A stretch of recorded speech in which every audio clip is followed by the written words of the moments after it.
Hi, good afternoon or good morning.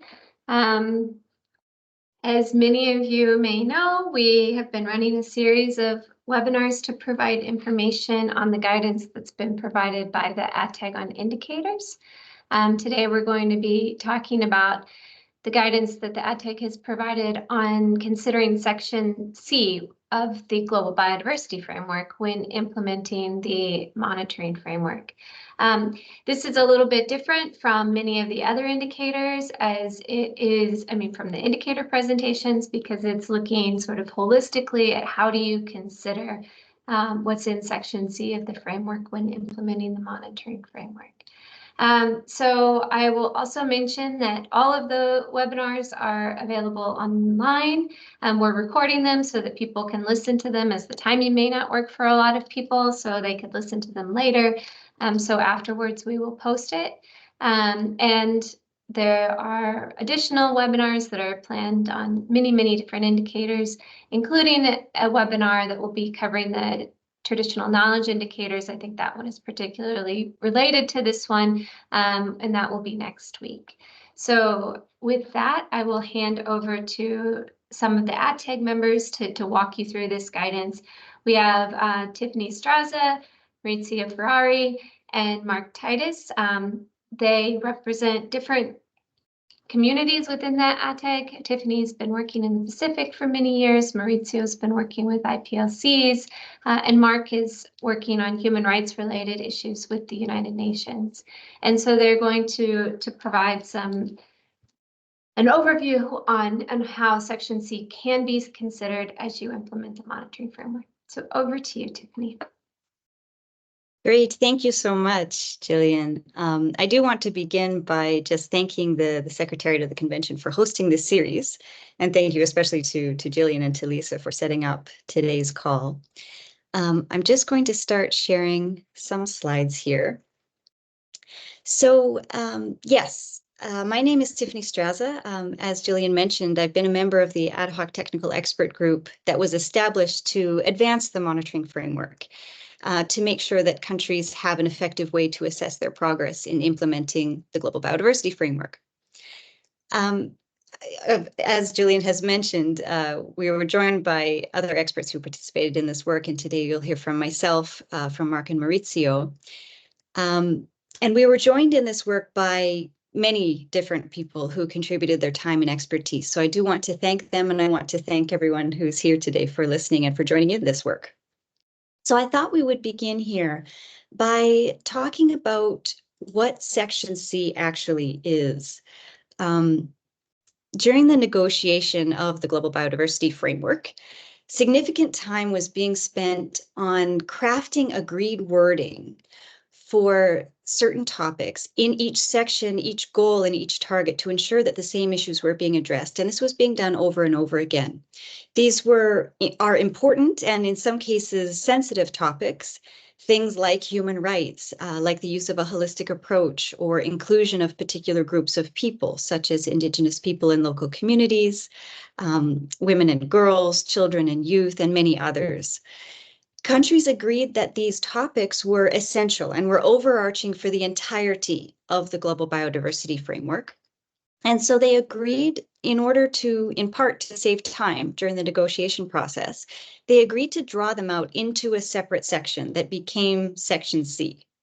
So where I'm sure you've almost certainly heard of the goals and targets of the GBF, which are sections G and H, respectively, Decision 15.4 also sets out these considerations for the implementation of the Kunming-Montreal Global Biodiversity Framework. And these are understood to be cross-cutting across the entire framework. In other words, these considerations that are in Section C are part of every single goal and every single target as well. There are 18 areas of considerations here that affect the way that we use the framework and the way that we assess our progress on the Global Biodiversity Framework.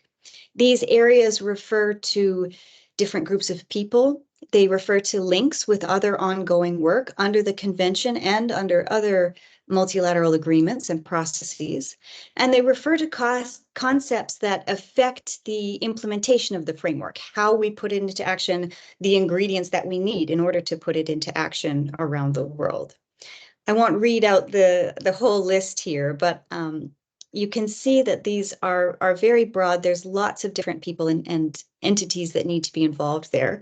I do want to point out that the ecosystem approach is part of Section C, saying that we need to take that perspective for the entirety of the framework. And the AUTEG saw value in having a consistent approach to using ecosystems and monitoring ecosystems throughout.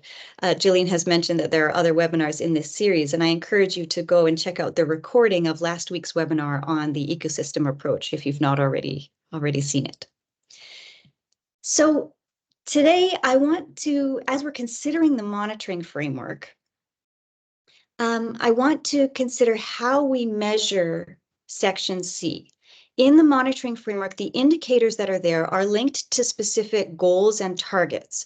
There are not specific indicators for Section C or any of the other sections of the GBF.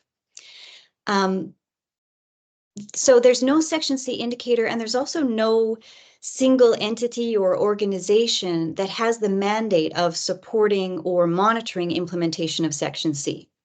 However, aspects of Section C can be considered within some of the existing headline, binary, component, and complementary indicators, and also by using the traditional knowledge indicators that were developed under the Article 8J process, which Maurizio will be speaking about today.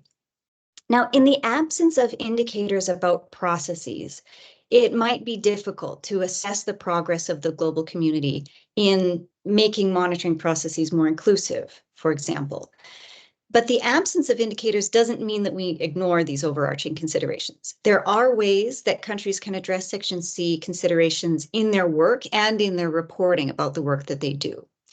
Of course, the goal of a monitoring framework is not to measure every single piece.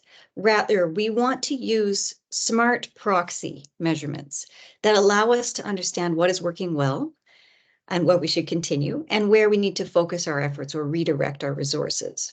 We do need to make sure that our measurements are not masking or obscuring trends. And this is particularly important when we're considering biodiversity loss and the needs of some of the most vulnerable groups within our global community. So today we'll talk about the guidance that the AUTEG has created and submitted to SBSTA for countries to consider. I want to point out that parties can address Section C in the use of the indicators as we recommend. They can address it within their own national targets and in their NBSAP planning for biodiversity management, as well as through the narrative of their national report. So today I want to explore what Section C means for monitoring the GBF. How can we assess our global progress on the considerations within Section C using the GBF's monitoring framework with the existing indicators and their disaggregation, or how they're broken down by different groups and different topics? We can explore how we assess alignment of implementation at the country level of the framework with Section C, and how can we monitor in such a way that also aligns with the considerations of Section C. So we want to consider what we monitor and measure in terms of indicators that we use, as well as how we monitor in terms of the processes and the systems that we use for tracking our progress in biodiversity management. So first, looking at the choice of indicators, we want to use a strong monitoring framework with appropriate indicators and disaggregation. And this disaggregation, if done well, can provide information on the status of the elements of Section C. I mentioned that Section C includes elements that are related to people and biodiversity. It includes elements related to links with specific themes, and it includes broad concepts related to implementation. Elements of Section C are referred to in some of the headline and binary indicators. As you read the metadata, you'll see guidance on disaggregation or breakdown of the indicator, and you'll see some guidance on how it should be developed and used in practice. The guidance that was developed by the AUTEG points out where related reporting might be possible by 2026, which is the year of the next national reports under the Convention on Biological Diversity. So to find this information target by target, you can look in that information 14 document that was delivered by the ATEG to Substa. I'll give a link later on here. Based on the available information that we had, this guidance focuses on inclusively monitoring people and biodiversity when implementing the monitoring framework. Some of the existing data sets have or could have, depending on how countries choose to monitor within their own systems, they could have the data broken down or disaggregated in such a way as to allow reporting on the priority groups or on other elements within Section C. And in some cases, this links with existing work under the Sustainable Development Goals, and in other cases would push beyond. So for example, if we think of indicator 10.1, which looks at the proportion of agricultural area that's under productive and sustainable agriculture, this is the same as SDG indicator 2.4.1. And the indicator can, in principle, be disaggregated by the gender of the farm holder who has that agricultural area. And that would allow us to see, for example, which proportion of the agricultural area that's farmed by women, for example, is under productive and sustainable agriculture. But gender is not a mandatory variable for international reporting under SDG 2.4.1. So what that means is that this information is not and will not be publicly available as a default in the existing global data sets maintained by FAO and UNSD with their databases and reporting systems. However, a question on gender disaggregation of that data is incorporated into the SDG 2.4.1 questionnaire. And there is guidance for countries on how to collect and report information on gender. So should countries wish to collect and report sex disaggregated data on 2.4.1 at the national level, it would then be possible to produce these disaggregated estimates by gender and to advance our understanding of trends, in this case, within agriculture.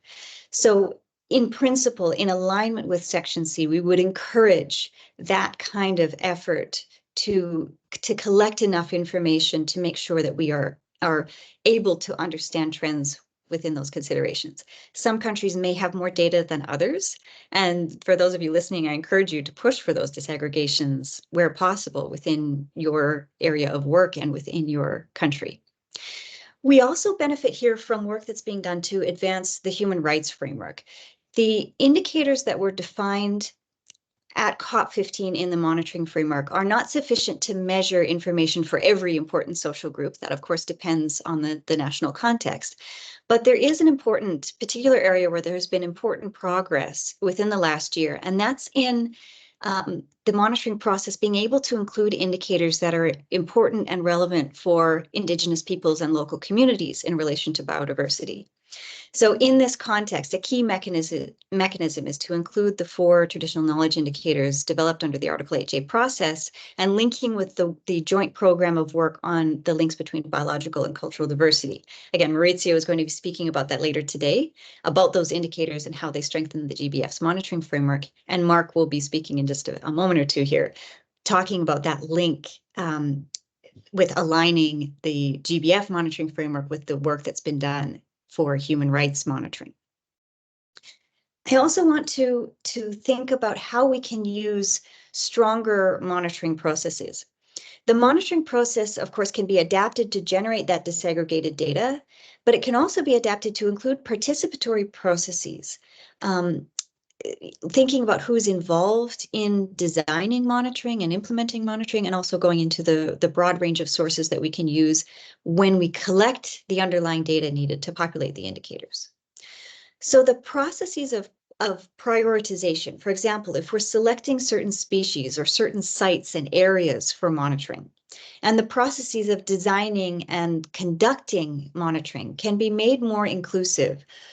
They can be made more inclusive through things like broader consultation, inclusion of diverse representatives on the actual monitoring teams, and with specific consideration to the other pieces identified in Section C of the framework.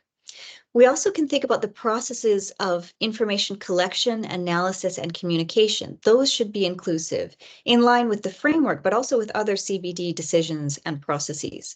For example, the contribution and rights of IPLCs can be addressed in how those communities are involved in the implementation of the goals and targets, as well as in the data collection, the reporting, and the communication around them. How we treat the information also matters. Knowledge and data should be reported in line with established principles, things like the FAIR principles, to make sure that information is findable and reusable, as well as the CARE principles, which address the collective benefit, who has authority to control, who has responsibility for the information, and the ethical standards that are used during the collection and sharing and long-term management of that information. Data governance by Indigenous peoples and local communities and their free, prior, and informed consent must be respected as we develop indicators, but also as we implement those monitoring processes. The broad scope of this framework, I mean, I think everyone listening on the call today understands the huge number of topics that are included within the global biodiversity framework, not just ecosystems and species, but how people relate to nature, how businesses interact, how governance is created. There's this broad scope, and so we need a correspondingly broad range of information sources in order for us to accurately establish baselines, assess progress, and identify knowledge gaps. And here there's been some exciting progress on community-based monitoring and information systems, and this is recognized within the GBF. Decision 15.5 invites parties and organizations to support community-based monitoring and information systems, as well as citizen science, and to support their contributions to the implementation of the monitoring framework as well.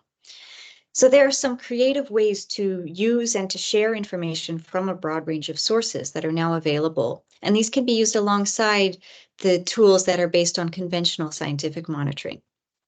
If we do have time today, I hope we'll be able to discuss a bit about things like the local biodiversity outlook efforts and the Indigenous Navigator. The third point here I want to introduce is that there are ways that we can strengthen the systems of monitoring.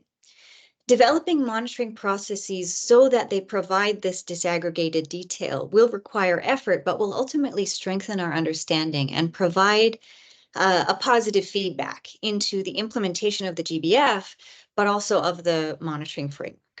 In order for us to have effective systems of monitoring, we do need to make sure that we have adequate capacity that we can sustain over the long term. This includes the human resources that we need to actually do the monitoring on the ground. We also need to pay attention to the state of infrastructures used to collect and to share and to manage data. We need to make sure that those are interoperable so that we have a way to aggregate information from the local scale up to the national, up to the regional, and to global, and vice versa, in order to make sure that this information that is collected is not wasted, but that it can be found and reused and applied in many different ways as needed into the future. For many of the indicators, there is an entity that has committed to providing guidance, to exploring the theory and updating the methodology over time in support of the parties. And in many cases, they're also working on an infrastructure or using infrastructure to create and share that data set over the long term. Again, I'll point out that this doesn't specifically exist for Section C because there's no single indicator there, but that's something for us to consider as a global community of how we can extend this support and ensure that there's capacity over the long term. Effective systems of monitoring will also need resource mobilization. Of course, there's always a cost associated with monitoring. Again, we want to monitor so that we can manage better. And so that we have enough information about where resources are being spent that we can be smart about how they're being used in future. We also need technical and scientific cooperation, which helps reduce the amount of resources that we need to begin with. And this includes technology transfer. Basically here, we need to make sure that the kind of monitoring that we need is within reach of all of us, to meet our global needs, we're going to need international collaboration to strengthen the systems of monitoring in order for us to create a way to understand trends in these important cross-cutting considerations of Section C. So we need to make it possible and we need to make it rewarding for people to monitor. So considering Section C, what are the biggest gaps? My first point here is that we don't fully know. There hasn't been an extensive analysis of gaps, priorities, and opportunities. So that's one step that we could take to do a rapid analysis and make sure that we understand where the priorities are and what information is needed and how we could collect that information. I do want to know that there were certain groups, societal groups, that were specified in the GBF. And even considering only those groups, the underlying data layers that we have now do not currently permit the recommended disaggregation by gender, by IPLCs, by children and youth, and by people of different abilities. As I mentioned a little bit before, there needs to be contextualization there. The list of societal groups that's named in the GBF is not to be considered comprehensive or exclusive. There's definitely a need to consider those who are most dependent on biodiversity and to consider those who are in vulnerable situations. And that's recognized within the convention and within the GBF. But the societal groups that may benefit from specific monitoring or specific kinds of support in a given country may, of course, differ from this list. You may add to this in certain ways as appropriate within your local context. But within these, we do particularly lack data on some of these groups. For instance, we lack data on the full and effective participation of children and youth. We lack some measure of intergenerational equity within biodiversity management. And similarly, very few data sets, even when they directly pertain to humans, very few of them are possible to disaggregate by ability, by language, or by other social factors. And we can learn from the work that's been done on indicators that are pertinent for Indigenous peoples and local communities. We can take those best practices and begin to apply them to these other societal groups as we advance the monitoring within this framework and looking even beyond 2030.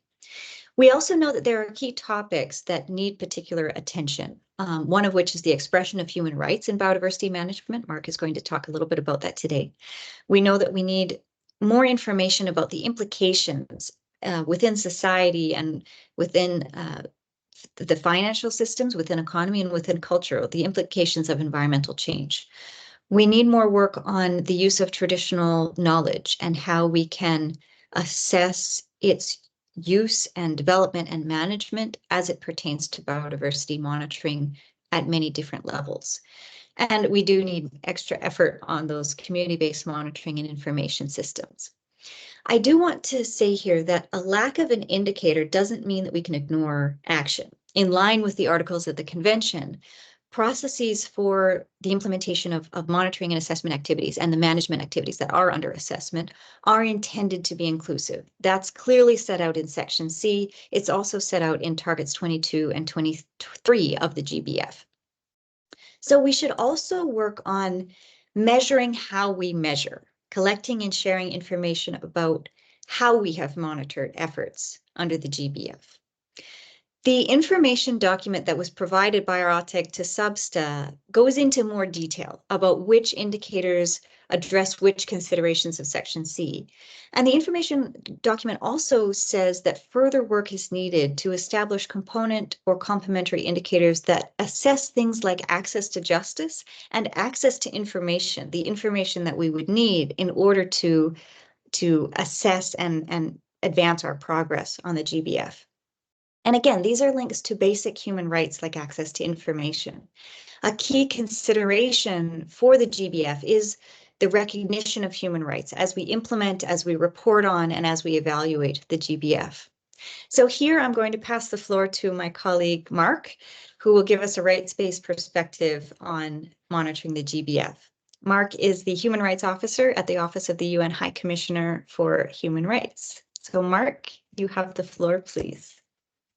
Thank you so much, Tiffany, and good afternoon, everyone from here in Geneva, and good morning, good evening, wherever you are.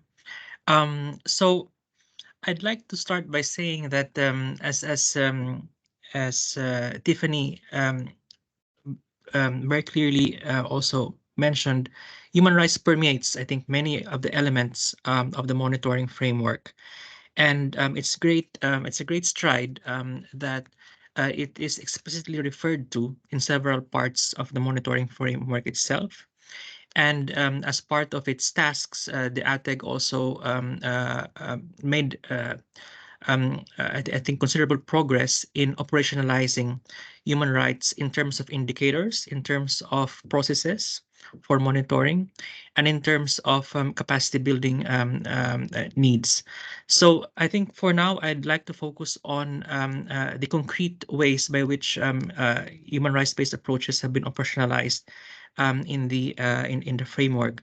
First of all, I think in as you see in the section C guidance, there's a strong reference to human rights-based approach to data principles. So these are principles that seek to align human rights normative standards with statistical standards, which we usually use for data collection. So the objective of these principles is to ensure that risks associated with data disaggregation are mitigated. So on one hand, we, as Tiffany explained, we need more data on certain groups. And the list of groups can be contextualized according to the realities of a country. And no and countries have different challenges, of course.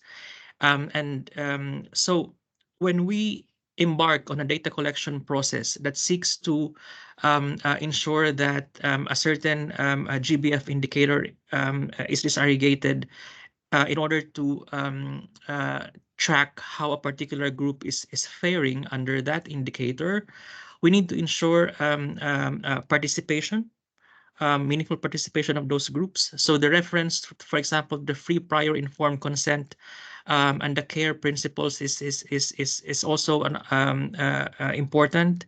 We need to ensure self-identification of these members of these groups. We need to ensure privacy. We need to ensure transparency in data collection processes, and of course accountability, both in terms of the data collection process and also in terms of the use of the data that's collected in order to advance human rights and not to actually let's say diminish the enjoyment of the rights of these groups. So that's one key element of the Section C guidance.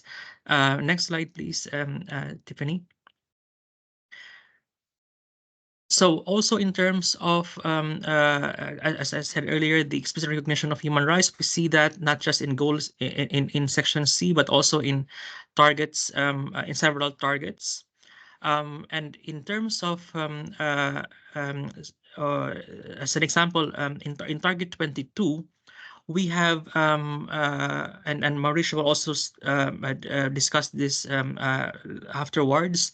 We have a binary indicator that actually operationalizes many of these principles of human rights on participation, self-identification, on ensuring no harm is experienced by groups belonging to by marginalized groups. So you have the binary indicator that looks into the aspect of participation. And then you have the component indicator on attacks against environmental human rights defenders. And so if you take both the binary indicator and the component indicator, you actually have a more holistic, measurement of the quality and the safety of the process of monitoring biodiversity in and managing diversity in the country. So if you have a low score in the binary indicator and you have environmental human rights defenders who are also in many contexts indigenous community leaders, being killed, being attacked, being maligned as a result of because of their work, then then this particular context, is not delivering on its human rights commitments under the KMGBF. So that's one approach that we built into this into this guidance. So I won't tackle in detail the CBMIS and the other existing tools because Mauricio can tackle this. So in my last slide, I'd like to recall the different tools and guidances available as part of the process of operationalizing human rights. So as mentioned, one of the component indicators of the framework is SDG is drawn from SDG indicator 16.10.1. As Tiffany referred to earlier, the framework draws on the strengths of the SDG framework and tries to supplement it also with more indicators. So this is an example. We have an indicator that looks into attacks against environmental human rights defenders. So that can be used in complement, or to complement the information that we get through the binary indicator under target 22. We also have the traditional knowledge indicators, which I mean, some of them actually meet the definition of a headline indicator. But in many parts of in many targets, you can actually use additional knowledge indicators either as disaggregation, but also as indicators in themselves to measure how indigenous peoples and local communities are faring under those targets. So in terms of the guidance available, I'd like to refer to you to the Environmental Management Group of the United Nations guidance on human rights and biodiversity. Our office, the Office of High Commissioner for Human Rights, have some guidance on land and human rights, which will be updated, I think, later in the year. There's also for UN country teams, and this is another entry point for engagement at country level when talking about the national monitoring. There's a strong guidance on environmental human rights defenders that OHCHR and UNEP have both developed in partnership with our civil society partners. So hopefully, and it's not an end of the road, definitely. I think more needs to be done. This is a great starting point. I think that's our key message. And we're always and we're making ourselves available to provide support to parties and to stakeholders in ensuring that these are all operationalized. Thank you. Over to you, Tiffany. That's great. Thank you so much, Mark. So Mark has mentioned them. I mentioned them before, that we do have the benefit of a set of indicators that are important and pertinent for Indigenous peoples and local communities in relation to biodiversity. They address aspects of those rights, and they address many of the underlying components for environmental management. The CBD, the convention recognizes the dependency of Indigenous peoples and local communities on biological diversity and recognizes their unique role in conserving life on Earth. And this recognition is enshrined in the preamble of the convention and in its provisions. Under Article 8J, parties have undertaken to respect, preserve, and maintain the knowledge, the innovations, and practices of IPLCs that are relevant for the conservation of biological diversity. And parties have also undertaken to promote the wider application of those with the approval of knowledge holders. So there are 4 TK indicators, traditional knowledge indicators, developed under this Article 8J process and as part of the joint program of work. So I'd like to invite Mauricio, who is the Senior Policy Advisor with Forest Peoples Program, to speak to us today about those indicators and about how they strengthen the GBF monitoring framework. So Mauricio, to you, please. Thank you very much, Tiffany. Thanks a lot to the CBD Secretariat for facilitating and organizing this webinar. And yeah, so I'll give here a short introduction to the traditional knowledge indicators. There will be many more details shared next week in another webinar. It will be a 2-hour webinar on the TK indicators and the monitoring framework on the 30th of April. Just to say also that this is stemming from work that has been done over the years by the convention itself, but also in with close input and collaboration from the International Indigenous Forum on Biodiversity, particularly their working group on indicators. One of the leaders, indigenous leader, Georgie Carino, is also part of the ATEC, but she was not available today. So I was asked to present on the TK indicators. So this slide is basically to say that traditional knowledge has been considered as a cross-cutting issue in the convention, well, since its beginning, basically.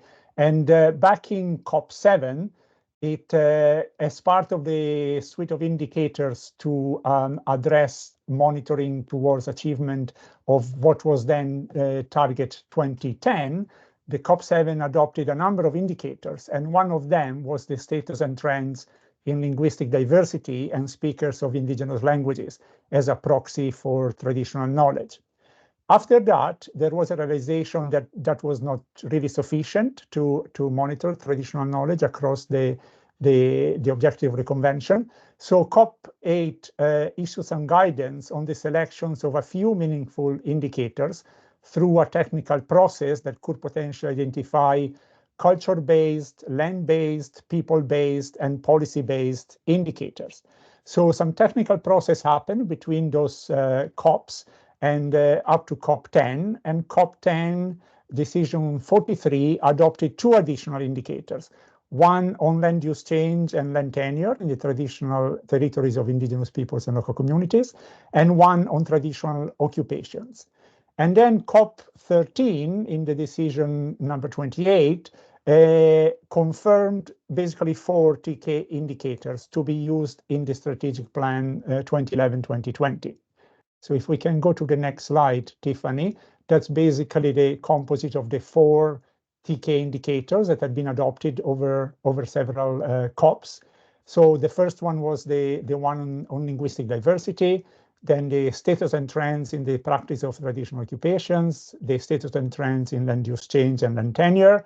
And then this fourth one was added, I think in 2012, 2013, through an ATEG on indicators that happened at that time, which identified this policy-based indicator, which is the trends in which traditional knowledge and practices are respected through their full integration, safeguards, and the full and effective participation of indigenous and local communities in the national implementation of the strategic plan. Yeah, if we can go to the next one.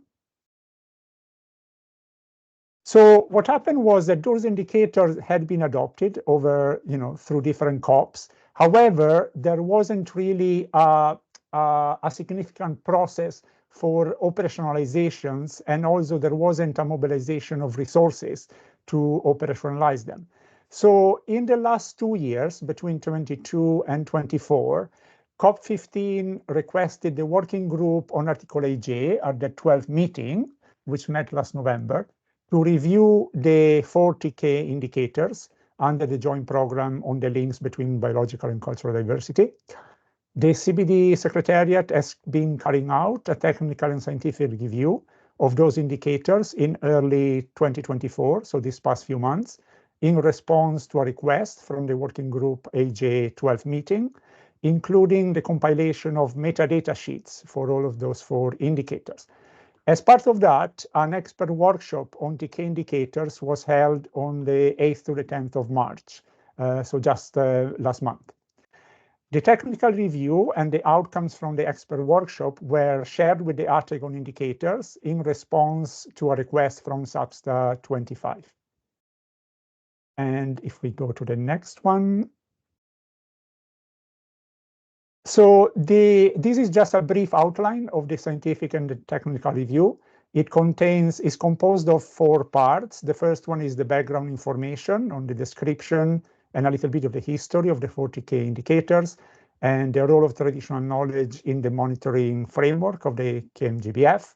And then part 2 deals with the considerations regarding the traditional knowledge indicators, so including the cross-cutting relevance of the TK indicators, the relationship with the human rights-based approach and other aspects of Section C, then a section on indigenous data sovereignty and free prior informed consent, one on community-based monitoring and information systems, and then indicators identified for potential disaggregations on indigenous people or communities in the monitoring framework. Then part 3 contains the metadata sheets that have been developed. So part 3 contains a summary, and then in an annex, which is a quite long annex, with the 4 metadata sheets. And then part 4 includes the recommendations. So now this scientific and technical review is expected to become a SBSTA information document, which should be coming out in the next few days, or well, before the Nairobi meetings, and then is expected to feed into the program of work of the new institutional arrangement for Article AJ and related provisions that will be negotiated at COP16. So it feeds both into the SBSTA process and into the working group on AJ. So here, for example, is just to show that the traditional knowledge indicators on the right relate to all the goals and targets of the TMGBF on the left. Then if we go to the next slide, some of the key outcomes from the review is that the traditional knowledge is a cross-cutting issue in the CBD, that the 40K indicators are cross-cutting in the KMGBF. So participation, for example, is related, is relevant to all the targets, and the other 3 TK indicators are particularly relevant to specific goals and targets of the KMGBF. And community-based monitoring and information systems, for example, the Indigenous Navigator and human rights-based monitoring are critically important considerations. And then is also to show that the traditional knowledge indicators has got its own stream of work under the working group on Article AJ and related provisions. So that's the responsible institutions. But at the same time, it can contribute very significantly to the monitoring framework, which is being developed by the SBSTA. So it's the relationship between the two bodies of the convention. Now, to relate this also to what Mark shared a little bit earlier on human rights-based approach, what came out from the technical and scientific review is also that the substantive content of the TK indicators, land, languages, traditional occupations, participation, respect for traditional knowledge, actually correspond to internationally recognized rights of indigenous peoples.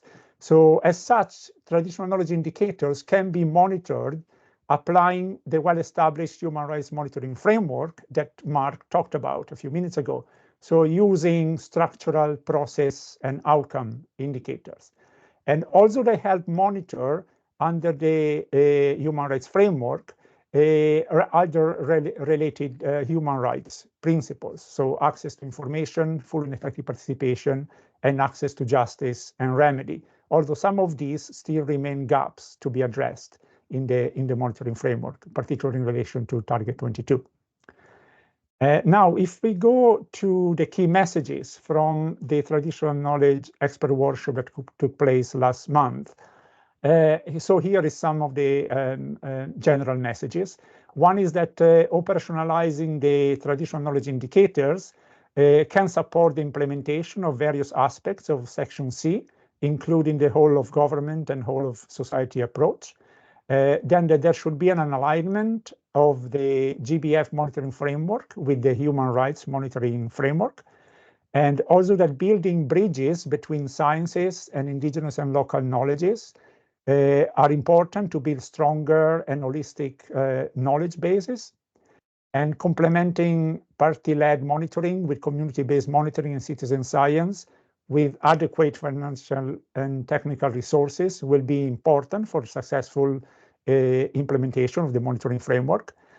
And then just to confirm what was shared by Mark and Tiffany here, also there was a strong message that free, prior, and informed consent and the care principles for indigenous data governance, including collective benefit, authority to control, responsibility, and ethics, are principal and key elements to be applied in relation to collecting and processing information of indigenous peoples and local communities. And all of the above can lead to greater legitimacy, transparency, and accountability in monitoring of the KMGBF and reporting. And the workshop also proposes some adaptations to operationalize the indicators, which we can briefly go into in the next few slides. So, for example, so the TK indicators are highly relevant to target 22, but they are also cross-cutting to most goals and targets. They can be integrated into the monitoring framework in a number of ways. So here is a little bit of adaptations of the 4 TK indicators.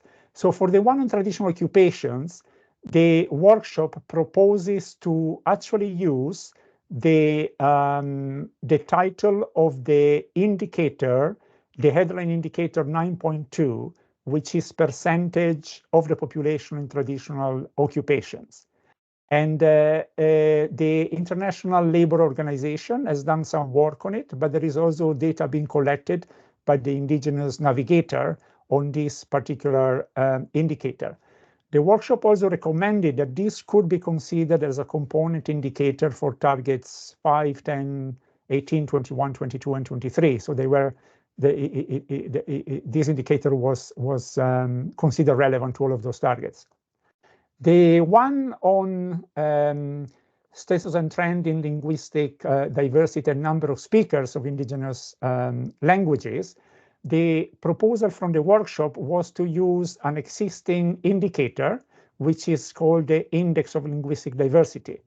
So this indicator is also already a complementary indicator for Goal B in the monitoring framework. And it's recommended as a component indicator for targets 1 to 9, 21, 22, and 23. Then the one on respect for traditional knowledge, including participation, the workshop felt that that indicator should focus on one specific aspect, and that is the participation in decision-making of indigenous people and local communities in the implementation of the KMGBF at all levels. And it proposed it to be considered as a component indicator for target 22, but it's also made a strong message that it's a cross-cutting to all the goals and targets, and parties are advised to consider it for all of those targets mentioned there, and also for potential disaggregation for a number of headline indicators. Then if we come to the fourth one, which is the one on trends and land use change in traditional territories of indigenous and local communities, here 2 agencies, the International Land Coalition and the FAO, have carried out the technical work to develop 2 indicators and 2 metadata sheets.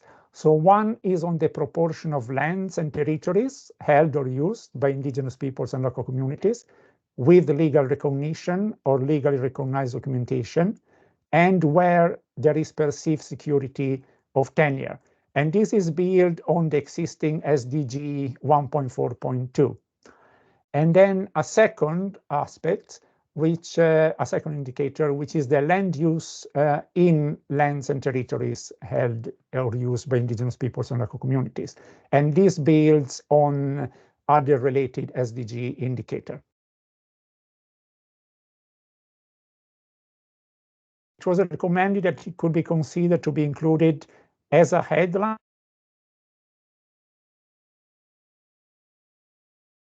very relevant to potentially as a component indicator for goals A and B and a number of targets that you can see in the list there. And it can serve as disaggregation of a number of headline indicators, including A1, A2, B1, 2.1, 3.1, 10.1, and 10.2. So it was also remarked that it would complement the binary indicator for target 22 and 23. So if we go to the next one then, okay, this is just a picture of the expert workshop in Cambridge last month.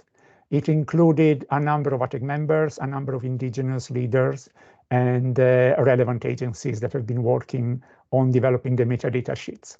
Now, what comes out in the SAPSA document itself? So as we are focusing today on the section C and the INF 14, The section on traditional knowledge indicators in that IN14 reflects many of the recommendations from the traditional knowledge workshop and the technical review. And some of those recommendations, especially the one on disaggregation of headline indicators, for example, the land tenure is included as disaggregation of headline indicators for goal A and B, and targets 1, 2, and 3 are reflected in the SABSTA 26/2, which contains the revised and updated monitoring framework.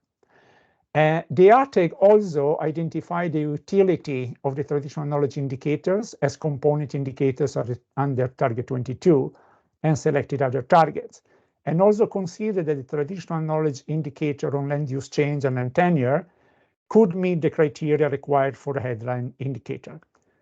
It then contains a section on research and knowledge gaps to 2030 and beyond, because there was a realization that while we should obviously try to make as much progress as possible in the next few years in terms of monitoring, there is still quite a lot of way to go to make it a comprehensive monitoring framework. So it will be under constant review and development. So including a full mapping of the relevant rights of all people, including those specifically identified in the KMGBF, such as IPLCs, women and girls, youth and children, environmental human rights defenders, and persons with disabilities, in support of the implementation of the framework. And if we can go to the next one.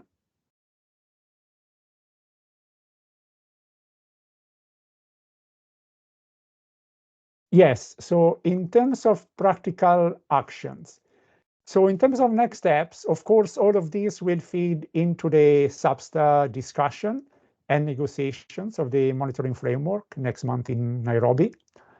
Countries can also use, apart from the headline and binary indicators, they can also use the component and complementary indicators to report on their progress in light of Section C. Countries may consider integrating UN human rights-based approaches to monitoring and indicators based on what Mark presented. Countries can also provide a narrative in their national report expressing how they address Section C in what they implement and how they implement it. And countries can incorporate a broad range of information sources, including community-based monitoring and information systems. So, for example, at the workshop on TK indicators, there were sharing on how tools such as the Indigenous Navigator and the Local Biodiversity Outlooks, among others, can be used to generate data that can complement party-led generated data. Now, I'm aware that we are short with time, so I don't think we'll have the time to go into the slide on the Indigenous Navigator and the LBO. So perhaps, Tiffany, I guess that, we can, I guess we can probably jump to the last 2-3 slides that you have to close the session. Sure, let's do that. Great, so thank you very much, Maurizio. And I do want to say that the slides will be shared, so you do have more information about the local biodiversity outlooks and the Indigenous Navigator as possible. But just to summarize some key points from today, that there is a chance here to use a stronger monitoring framework with effective use of the indicators that we have through adequate disaggregation, through incorporation of these TK indicators that Maurizio has just described, and with that grounding in human rights. We want to see attention to strengthening the processes of monitoring, including attention to who is involved in monitoring and reporting. And there are ways to strengthen the systems of monitoring, the ways that we have to implement that monitoring, including through broader ranges of sources and with investment of time and resources into monitoring. All this in light of Section C. I'll just briefly note here that there are a couple of ways to find out more. There is this information document that's been provided by the ATEG to SABSTA.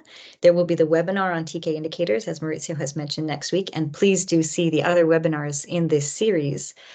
And there's also several side events that are relevant at SABSTA for considerations of Section C within the monitoring framework, as well as within the framework more broadly. There's a couple of examples here. And finally, I just want to say thank you from us. And I hope that we have, I know we only have a few minutes here, but we would be very happy to take any questions and hear your inputs on this. So I'll pause there. Please do use the raise hand function if you have something to bring up for the group. Thank you. I'll jump back to that previous slide so you can see the event numbers.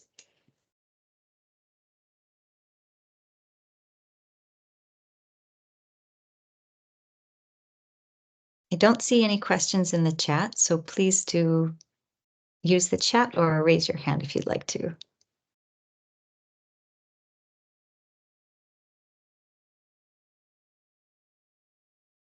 Perhaps it was very clear. I think these were excellent presentations. So thank you all. I know that James is in the room as well, and so maybe he would like to come in. I was waiting to see whether there would be other questions as well, just in case. And Noelle has just come in with her hand up. So maybe if I can pass across to Noelle and I come in with some comments at the end.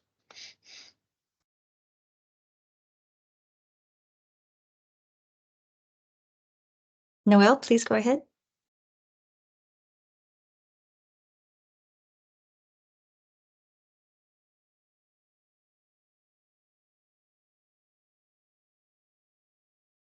I think you'll need to take yourself off. I was going to say.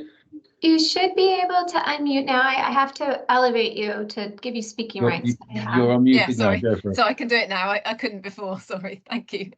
Thanks, everybody. That was really great and super helpful. So that's really appreciated.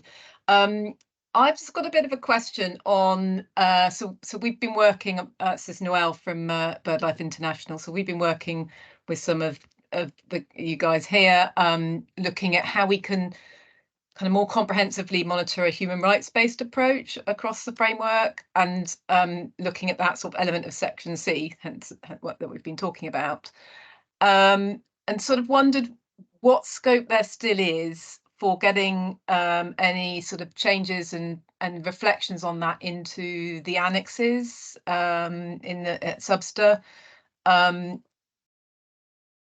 There's not a developed indicator, but something we've been working on with the UN Human Rights Office is looking at re-reviewing a report that they'd done, looking at different human rights elements and how they're reflected in MBSAPs.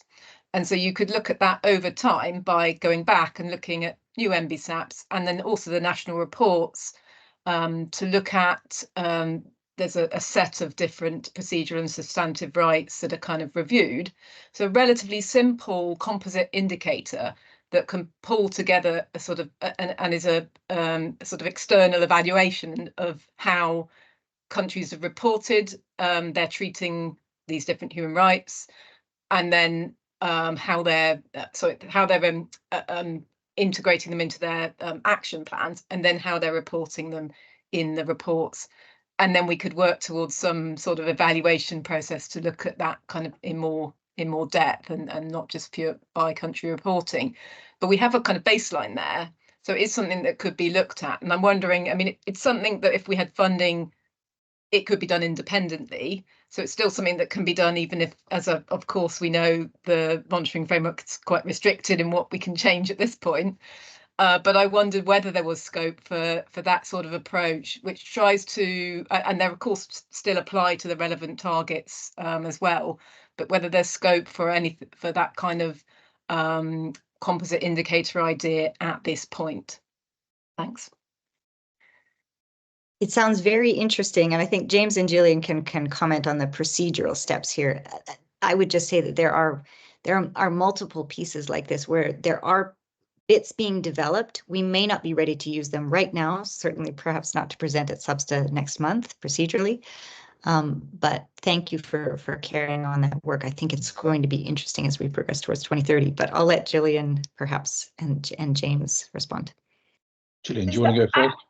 If I could, I was going to, on this specific question, I think that it is important to also think about the fact that the monitoring framework is not solving everything, nor is it going to try to. And as you are aware, there's guidance on integrating human rights into the NBSAPs, which has recently been developed through a quite consultative process.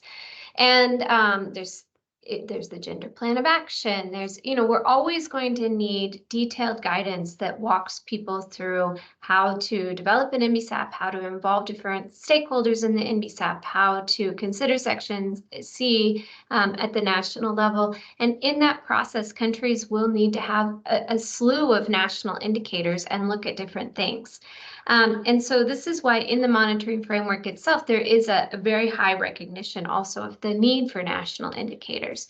And so I think that there is a little bit of a balance in terms of thinking about where do we really need guidance on how to standardize across, and where do we need guidance on how do you do this at the national level, and how do you consider finding ways to track things at the national level, taking into account your national context because not every country has the same context in this area in particular. And so I think having tailored information is going to be particularly important in walking through countries, helping them walk through and figure out what it is that they might want to be interested in is also really important. And so I think, there's a little bit of a balance that it's hard to find, and I'm not saying we're there, but this is something to keep in mind. Could I just Gillian. come back on? Sorry, James. Yeah, you were. Yeah. If I can just come in quickly before you come back, Noelle, because hopefully you can then come back on both of us. Thank you for the question, and I think it's an important one. We do need to be able to develop measures that are looking at different dimensions of the framework, and this is one where perhaps we're lagging behind, perhaps compared with some of the more direct measures of biodiversity. So I think the work that you're suggesting, the work that has been done by Tiffany, Maurizio and Mark, amongst others, and I thank them very much indeed for leading this within the ARTEG, is really important. What we did at the end of our meeting in March was to go through the framework as a whole, and we made sure that we were linking to where there were existing indicators and where it was just a line and we couldn't find a methodology. We removed them, and that's part of the Annex 1 of the Substa 26.2 paper. And the reason for that is we wanted to be really clear to parties what's available now that they can pick up and use. But that is not to say that that is all that is available or will become available over the next several years, and particularly looking forwards to 2030 and whatever happens beyond there. And remember, of course, that we've got the Sustainable Development Goals running out at that point, and therefore a need to think about what happens with post-2030 with the SDGs as well. Then we need to be able to develop our monitoring forwards over the next several years, and I see a real opportunity to do that, and for a variety of organizations to be able to bring forward proposals as they become operational for consideration to augment the list that is there at the moment. So that is part of the proposed recommendation from Substa to COP, is that there should be some sort of process. Exactly how that will work to be confirmed, but I do think that it is really important that we don't see this as set in stone. Parties need to know what it is that they are doing for their national reports in 2026 and 2029, but we also need to be able to look forwards over the next several years as well. I hope that helps. No, that's really helpful and quite reassuring that we can work on this going forward, because some of the proposal I have mentioned is still just that, a proposal. So it's absolutely something we'd be really keen to have the opportunity to work on a bit further. And I think that point as well, Gillian, is really, I mean, the other idea is that it's definitely a way of helping parties to identify, working together with all the guidance that's being developed. The idea is that it isn't a sort of, you're not doing this correctly and this is being missed out. It's all part of sort of together it can help guide individual parties on where they can improve, so it works together with the guidance, and then but also not sort of be a finger pointing kind of thing, but something that we can help individual parties, but also collectively show how this in guidance is really helping over the course of the implementation of the framework to improve the way we're doing it. So really important to be able to have that snapshot overview kind of indicator, as well as sort of looking at individual components, so we can kind of see our progress towards the human rights-based approach, thanks to the improved focus on it and the improved efforts of the guidance, etc. So yeah, hopefully we can keep talking on it about it and how we can collectively help to improve the whole area. Thank you. That's great, Noelle. I just wanted to draw out quickly a piece that you mentioned there, which is that it does take time and resources, staff time, to do this sort of work. So I invite us to consider a way forward to ensure that collaborative support for countries that are looking to implement Section C and looking to assess that implementation. You know, as you mentioned, there isn't necessarily that entity for a specific indicator for some of these aspects of Section C. And perhaps there are ways that we can consider building this into convention processes. For example, maybe setting the implementation of Section C as an agenda item at the subsidiary body on implementation, because it is so much part of how we can and the ways that we can implement the GBF and the convention itself. So thank you. Thanks very much. That's really helpful.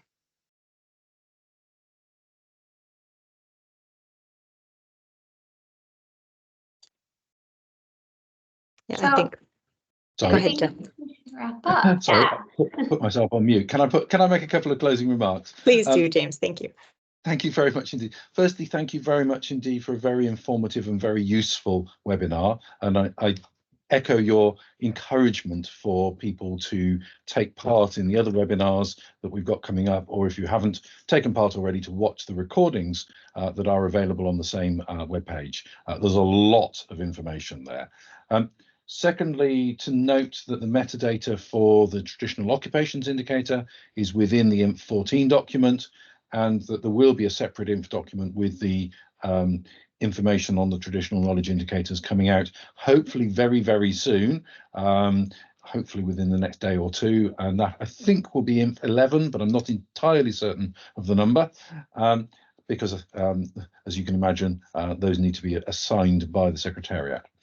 And then the last thing to say is that we're very keen that people do read the INF document with respect to the overarching guidance, how the binary indicators will be created, how the data for those will be brought together, but also there is a section, this whole section on Section C, which is really important that everybody gets to grips with, because it is really important as a cross-cutting part of the KMGBF. And I'm grateful for the work that RTAPE members have done to help substantiate that and to take it really into the realms of reality. Thank you very much indeed. Thank you. So with that, I think I will pass to Gillian to wrap it up. Thanks everyone for your time. I think that everyone has said it, so I will just encourage everyone to join the future webinars, and we will see you next time. Thanks.